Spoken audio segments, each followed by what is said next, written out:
Assalamualaikum warahmatullahi wabarakatuh. Selamat pagi anak-anak. Hari ini kita membahas subbab yang B, arti penting norma dalam mewujudkan keadilan. Dibuka bukunya dulu yang subbab B, bab 2 ya. Jadi di sini ketertiban dan keharmonisan yang ada di masyarakat itu dapat tercipta karena adanya aturan. Di sini ada 3 fungsi dari aturan dalam masyarakat. Untuk yang pertama, aturan berfungsi sebagai pedoman dalam bertingkah laku. Jadi dapat diartikan norma merupakan patokan dalam tingkah laku masyarakat dalam menjalani kehidupan sehari-hari.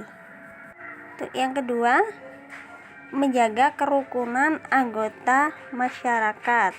Ya, di dalam masyarakat kan banyak perbedaan, ada perbedaan agama, perbedaan suku, dan yang lainnya. Jadi dengan adanya norma di sini berfungsi untuk mengatur perbedaan-perbedaan tersebut agar tidak terjadi kekacauan atau ketidaktertiban. Untuk yang ketiga adalah sistem pengendalian sosial. Jadi dapat diartikan bahwa tingkah laku yang dilakukan oleh masyarakat sehari-hari itu dikendalikan oleh aturan yang berlaku. Dalam kehidupan bermasyarakat pasti ada aturan-aturan. Jadi di sana aturan tersebut yang mengendalikan tingkah laku manusia atau masyarakat sekitar. Di sini bisa kita lihat pada pasal 1 ayat 3 Undang-Undang Dasar Negara Republik Indonesia tahun 1945 menyatakan bahwa negara Indonesia adalah negara hukum. Ayo, apa sih yang dimaksud dengan negara hukum? Coba siapa yang tahu dan bisa menjelaskan? Kalau sudah baca bukunya pasti tahu apa arti dari negara hukum. Jadi di sini negara hukum adalah negara yang mendasarkan segala sesuatu baik tindakan maupun pembentukan lembaga negara pada hukum tertulis ataupun tidak tertulis. Jadi di sini negara dalam melaksanakan semua tindakan didasarkan atas dasar hukum yang berlaku atau aturan yang berlaku.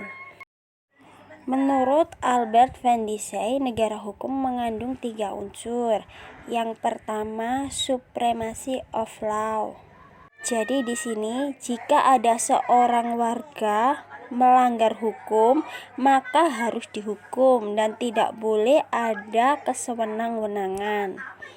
Untuk yang kedua, di sini ada equality before of law. Jadi yang dimaksudkan di sini adalah semua orang memiliki hak dan kedudukan yang sama di depan hukum tanpa melihat status dan kedudukan ataupun yang lainnya. Jadi semuanya sama di depan hukum. Dan untuk yang ketiga adalah human rights. Yang dimaksudkan human rights di sini yaitu berarti setiap orang atau setiap manusia dijamin oleh hak-hak asasi manusia dalam undang-undang. Indonesia sebagai negara hukum di sini tercantum dalam Undang-Undang Dasar Negara Republik Indonesia tahun 1945 pada pasal 1 ayat 3 dan pasal 27 ayat 1 yang berbunyi segala warga negara bersamaan kedudukannya di dalam hukum dan pemerintahan dan wajib menjunjung hukum dan pemerintahannya itu dengan tidak ada kecualinya. Norma hukum memiliki sanksi jika ada yang melanggarnya.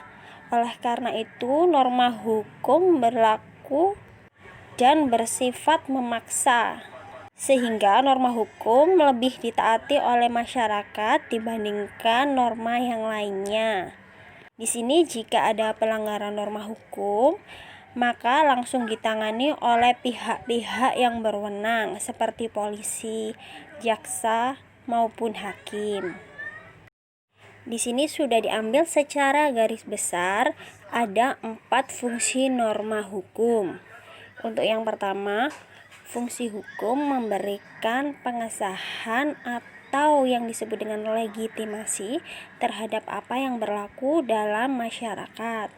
Untuk yang kedua, fungsi hukum sebagai alat rekayasa masyarakat.